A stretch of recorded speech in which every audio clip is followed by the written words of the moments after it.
In this video, we'll take a look at the carbon cycle, one of Earth's most important biogeochemical processes.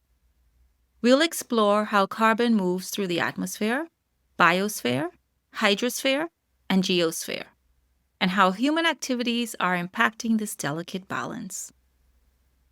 The cycle begins with carbon in the atmosphere as carbon dioxide.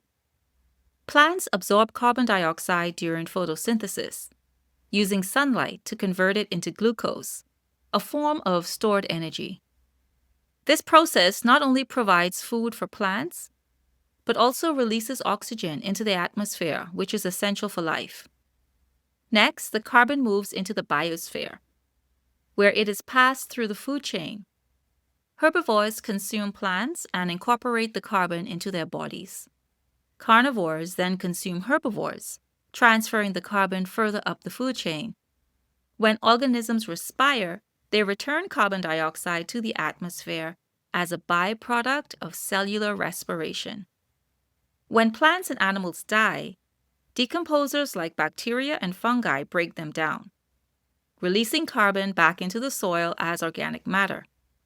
This carbon can either remain in the soil or be converted into fossil fuels like coal, oil, or natural gas over millions of years, a process known as fossilization. The oceans also play a significant role in the carbon cycle. Carbon dioxide dissolves in seawater, where it can be used by marine plants and phytoplankton in photosynthesis. Marine organisms like shellfish also use carbon to build their shells. When these organisms die, the carbon can either sink to the ocean floor, where it may stay for long periods, or be released back into the atmosphere via processes like upwelling or the respiration of deep-sea organisms. Over geological time scales, carbon is stored in rocks and fossil fuels. Volcanic activity and weathering of rocks release carbon back into the atmosphere. This long-term storage is a key part of the carbon cycle, but only occurs on time scales of millions of years. Human activities, particularly the burning of fossil fuels for energy, deforestation, and industrial processes, have disrupted the natural carbon cycle. By releasing vast amounts of carbon dioxide into the atmosphere, we are accelerating the greenhouse effect and contributing to global climate change.